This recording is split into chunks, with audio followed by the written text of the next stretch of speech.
지난 9일날 새벽에 불이 나서 고시원에서 7명이 사망을 했습니다.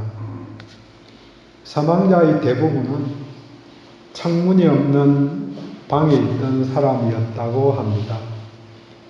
복도에 불이 나고 물론 방에서 시작을 했지만 복도로 번지니까 통로로 나갈 수가 없었기 때문에 창문에 있던 방에 있던 사람들은 창문이 있는 방에서는 창문을 통해서 탈출을 할 수 있었습니다. 또 시간적인 여유가 있었으면 창문이 있는 방으로 찾아가서 나왔으면 되었을 것인데 긴급한 상황에 시간은 가고 영원한 길을 간 것입니다. 그들에게 살 수 있는 길이 막힌 것입니다. 살 길을 찾아서 다니는 것이 모두가 당연하다고 생각하지만 실제로 행동하는 것을 볼 때는 죽을 길을 찾아다니는 사람들도 있습니다. 미국 캘리포니아에서는 산불이 나서 70명이 넘게 죽었습니다. 유명한 영화 배우와 감독이 사는 화주택도 불에는 이기지 못하고 잿더미가 된 사진을 보았습니다. 아직도 진행 중이기 때문에 실종자들이 몇백 명이냐, 1000명이 넘냐, 그렇게 이야기를 하기 때문에 죽은 사람들이 더 늘어날 것이라고 그렇게 이야기합니다. 죽은 이들은 탈출구가 없어서 죽었습니다. 어느 건물에 들어가든지 탈출로를 확인하는 것이 중요합니다. 나이가 들면 어느 건물을 가든지 가장 먼저 찾아보는 게 화장실이 어디 있는가. 그걸 찾고 그 다음은 어디로 불나면 나가야 되는지 그런 생각이 들 때가 있습니다. 사고는 예고 없이 발생하기 때문에 어디로 가야 하는지를 봐야 합니다. 그래서 어느 정도 큰 건물에는 탈출로가 표시된 유도등이 반드시 있습니다. 살 길을 찾아야 합니다. 오늘 히브리서 본문은 사람들에게 살 길이 있다고 말합니다. 먼저 그 길, 생명의 길이 무엇인지 봅니다. 20절에 그 길은 우리를 위하여 휘장 가운데로 열어놓으신 새로운 살 길이요 휘장은 그의 육체니라. 예수님이 십자가상에서 돌아가실 때에 성전의 휘장이 위에서부터 찢어졌습니다. 그래서 연결해서 그것을 휘장이 예수님의 육체이고 휘장이 갈라진 것은 예수님의 육체가 찢겨져서 휘장을 열어 제친 것으로 해석을 한 것입니다. 성소와 지성소 사이에는 휘장이 있었습니다. 헤롯 성전의 휘장은 폭이 10m 정도, 그러니까 폭이 저희 예배당 폭보다 더 넓은 거죠. 그 다음 높이가 15m, 5층 가까이 되는 거죠. 그리고 두께는 10cm 정도 되었다고 말하는 사람도 있고 15cm 정도 되었다, 그렇게 이야기하는 사람도 있는 거죠. 그러니까 두께가 10cm가 이상 되는, 그거보다 조금 두꺼운, 그 다음 크기가 10m, 15m 그런 게 위에서부터 그냥 쫙 갈라지는 거죠. 사람이 그거 한번 청소를 하고 세탁을 하려면 한번 달고 내리고 할 때 300명이 붙었다는 소문도 있는 것입니다. 그 무거운 그 큰 휘장이 찢어져서 그 찢어진 결과로 성소에서 지성소로 들어갈 수 있게 된 것입니다. 누구나 하나님을 만날 수 있는 길이 열린 것입니다. 거기에 휘장 가운데 열어놓은 새로운 길, 살 길이라고 표현합니다. 살아나갈 수 있는 길이 열린 것입니다. 이것을 다른 표현으로 19절에 말합니다.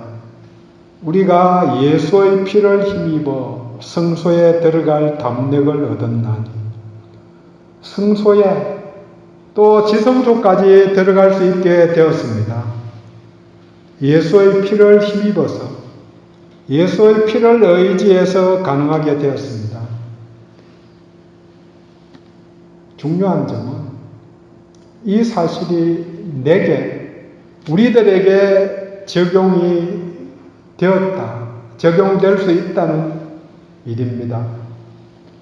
은행 통장에 돈이 아무리 많아도, 또 심지어 내 이름으로 아무리 많이 돈이 들어있더라도 내가 도장을 찍어서 청구하지 않으면 내 것이 될 수 없는 거죠. 그림의 뜻과 꼭 같은 거죠. 그래서 그렇게 적용된 결과가 22절에 나옵니다. 우리가 마음에 뿌림을 받아, 마음에 예수의 피가 뿌려졌다는 그런 뜻입니다. 악한 양심으로부터 벗어나고 몸은 맑은 물로 씻음을 받았다. 물로 씻음을 받은 것은 세례 침례를 의미합니다. 신앙 고백을 했고, 그래서 그 고백에 따라 물로 씻음을 받았다. 몸과 마음, 양심이 예수의 보혈의 공로로 새롭게 되었습니다. 예수를 믿고 의지해서 이루어진 일입니다. 예수님이 하신 일을 내가 믿을 때에, 우리가 믿었기 때문에 내게 이루어진 일로 바뀐 것입니다. 모든 사람들 앞에 우리 주 예수께서 살 길을 열어주셨습니다. 하나님께 나아갈 수 있는 길을 열어 놓으셨습니다. 문제는 내가 결단하고 가야 하는 것입니다. 예수님이 요한복음 16장 4절에 내가 곧 길이요 진리요 생명이니, 이 말씀의 배경이 되는 말씀이 오늘 본문입니다. 길이신데, 살 길, 생명의 길인데, 그게 예수 그리스도의 피 흘림으로 인해 사람들에게 주어진 복입니다. 그 사실을 믿는 자들에게, 그 길을 받아들인 자들은 신분이 바뀐 것입니다. 새로운 자격이 생겼습니다. 이전에는 세상의 지배를 받는 어둠의 자녀였는데, 이제는 빛의 자녀, 하나님 나라의 백성이 되었습니다. 우리는 살 길, 생명의 길을 선택해서 여기 와 있습니다. 자격과 특권이 주어졌습니다. 먼저 나의 신분을 정확하게 아는 것이 중요합니다. 하나님이 귀하게 보시고 예수의 죽음으로, 예수의 피로 자녀 삼으셨는데, 나를 낮추는 것은 한편으로는 겸손이 아니고 교만일 수도 있습니다. 물론 하나님 앞에서 겸손하라, 겸손하라 끊임없이 강조하지요. 하지만 자긍심이 반드시 필요합니다. 하나님이 나를 귀하다고 하는데, 자녀들에게 사랑을 많이 듬뿍 줘야 되는 이유 중에 하나가, 사랑받은 자녀는 자긍심을 갖거든요. 부모가 나를 귀하게 보구나, 그렇게 인식을 해서 자기 존재를 귀하게 생각하고 떳떳할 수 있는 거죠. 그러지 못하면은 좀 힘들게 사는 거죠. 살 길이 열려졌다, 신분이 변화되었다, 그런 자들은 해야 할 일이 있다고 본문은 이어서 이야기합니다. 믿음으로 변화되지 않은 사람들은, 예수를 주로 영접하지 않는 사람들은 성경의 모든 내용이 의미가 없습니다. 아무리 복되다고 이야기를 해도 그 복된 게 자기한테 해당이 안 되는 거죠. 해야 할 일 첫 번째 일은 25절에 모이기를 힘쓰라고 권면합니다. 모이기를 피하지 말고 오직 권하여 그날이 가까움을 볼수록 그리하자. 그날. 주님 오시는 그날이 가까워질수록 모이기를 힘쓰라고 권면합니다. 왜? 모이기가 어려운 여건들이 계속해서 만들어진다는 거죠. 물론 이전에는 핍박 때문에 그러고 지금은 눈에 보이는 더 좋은 것들 때문에 모이기가 점점 더 힘들어지는 세상이 된 거죠. 신분의 변화는 소속된 공동체가 바뀐 것입니다. 이전에는 세상에 속했지만 이제는 하나님 나라 공동체, 눈에 보이는 것으로는 교회 공동체에 소속이 되었습니다. 예수를 믿는 것은 개인적으로 결단해서 믿게 됩니다. 그러나 믿으면은 하나님 나라 백성이 되는 소속된 공동체가 바뀌게 됩니다. 그래서 교회 공동체가 중요합니다. 개인적으로도 성장할 수 있지만 공동체를 통해서만 온전하게 성장할 수 있습니다. 스스로는 또 집에서 왕같이 살면 혼자서 자신의 결점을 발견하기가 쉽지 않습니다. 하지만 가정에서 또 교회에서 자신의 신앙의 문제를 갈등 속에서 발견하고 고쳐 나갈 수 있습니다. 온전한 신앙을 바라보면서 서로 격려하며 함께 갈 동력자가 필요합니다. 아프리카 속담에 멀리 가려면 혼자 가라. 빨리 가려면 혼자 가라. 그러나 멀리 가려면 함께 가라고 권한다고 합니다. 멀리 가려면, 오랜 시간 걸어가려면 함께 갈 동력자가 필요합니다. 이 일이 공동체 속에서 이루어집니다. 교회 공동체입니다. 함께 사랑하는 한 사람 공동체에 소속된 것을 축하합니다. 그리고 함께 동반자 된 것을 감사드립니다. 그대 있음에 내가 있는 거죠. 이 땅에 필요 없는 사람은 아무도 없습니다.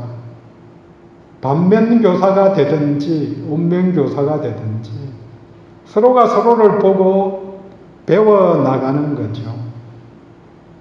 사실 저 사람의 저게 마음에 안 든다 하는 생각이 드는 것은 내게 그런 면이 없는 건지 봐야 합니다.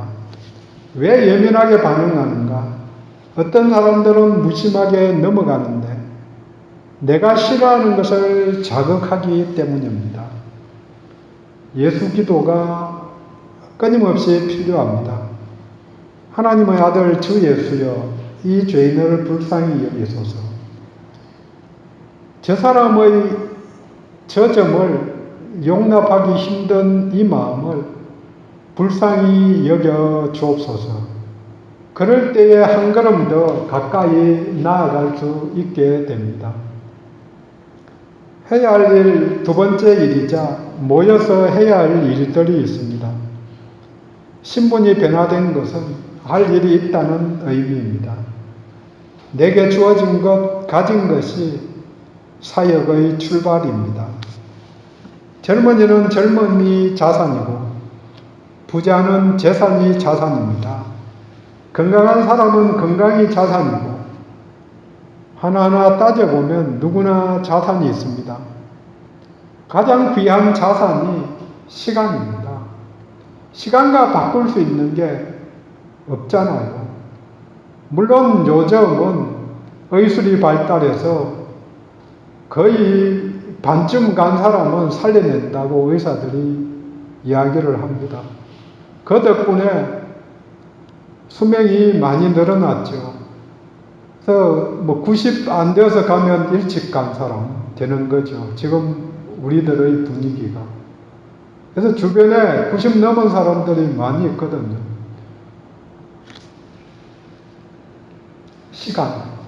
시간이 한정이 있는 거죠. 그래서 돈 많은 사람들은 100억 낼 테니까 10년 더 살자.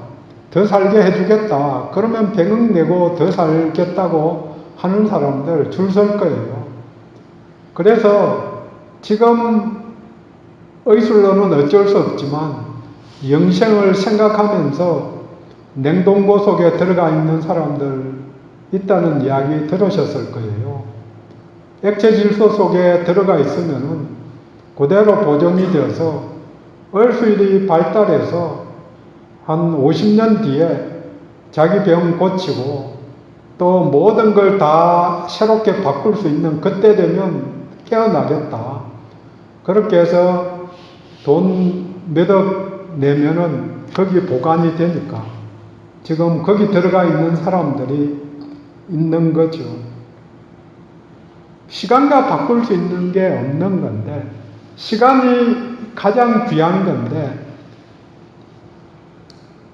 그 시간을 들이면 할 수 있는 일들이 엄청나게 많이 있다는 거죠. 내게 없는 걸 자꾸 찾지 말고 있는 걸 찾아보면서 그걸로 뭘 할 건지 어떻게 섬길 건지 생각해 보자는 거죠. 뭔가 내게 주어진 것, 가진 게 있다는 것은 특권이기도 하지만 의무입니다. 신분이 바뀌었음을 알고 공동체의 중요함을 아는 자들은 세 가지 의무가 있습니다.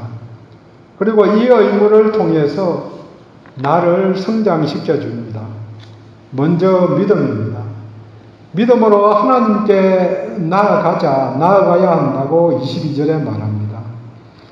참 마음과 온전한 믿음으로 하나님께 나아가자. 하나님이 하신 일, 하나님께서 주신 은혜에 대한 내 반응이 하나님을 찾아가는 것입니다. 그런데 하나님께 나아가려면 믿음으로 나아가야 합니다. 본문 다음 장이 11장, 히브리서 11장이 믿음장이라고 불려집니다. 11장 6절에 믿음이 없이는 기쁘시게 못하나니 하나님께 나아가는 자는 반드시 그가 계신 것과 또한 그가 자기를 찾는 자들에게 상 주시는 이심을 믿어야 할지니 반드시 믿어야 한다. 물론 믿음의 내용이 중요합니다. 똑똑한 사람들이 말하는 걸 믿는 게 아니고 의지하는 게 아니고 예수가 하신 일 또 주님이 지금 하실 수 있는 일 그걸 믿는 것입니다. 믿음은 하나님과의 관계가 회복되는 것입니다. 이전에는 단절되어서 찾아갈 수도 없었고 가까이 갈 수도 없었는데 이제는 19절 말씀대로 성소에 들어갈 담력을 얻게 되었습니다. 담력을 얻게 되었다는 말은 확신을 갖게 되었다는 말입니다. 확신을 갖고 나아가야 합니다. 사실 이게 잘 안 되어서 성도들이 죄를 짓는 것입니다. 지금 여기에 우리 하나님이 함께 하신다. 내가 필요할 때뿐 아니라 내가 요청하지 않아도 보지 않아도 원하는 때에도 계시지만 기뻐할 때뿐 아니라 분노하고 슬퍼할 때에도 함께하고 보고 계시는 거죠. 이 확신이 믿음입니다. 사람을 믿는 것이 성경에 말하는 믿음이 아니고 사람들은 모두 믿음의 대상이 아닙니다. 불쌍히 보일 대상, 사랑할 대상입니다. 믿음으로 하나님께 나아가야 한다. 나아가자 권면합니다. 두 번째로는 소망입니다. 소망이 있어야 합니다. 23절. 또 약속하신 이는 믿으시니 우리는 믿는 도리의 소망을 굳게 잡고 하나님에 이어서 내 자신을 위해서 해야 할 일이 있습니다. 하나님을 위해서 해야 할 일, 그걸 첫 번째 제시하고, 두 번째로는 나를 위해서 내가 어떤 무엇을 갖고 살아가야 하는가, 내가 나를 위해서 해야 할 일입니다. 이 23절을 표준 세번역 개정판은 또 우리에게 약속하신 분은 신실하시니 우리는 흔들리지 말고 우리가 고백하는 그 소망을 굳게 지킵시다. 소망은 고백과 연결됩니다. 내가 고백하는 대로 바라고 나가는 것입니다. 말이 역사한다, 생명력이 있다, 말에 힘이 있다, 그렇게 긍정의 힘, 그렇게 이야기하는 많은 이야기들을 봅니다.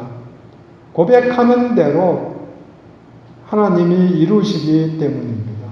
물론 그게 믿음이 전제되어야 하는 게 더 중요한 거죠. 마냥 바라는 것이 소망이 아닙니다. 고백이 없으면 소망이 없는 것입니다. 우리 믿음의 기초가 신실하신 하나님, 미쁘신 하나님입니다. 약속을 칼같이 지키시니 소망을 굳게 붙잡고 가는 것입니다.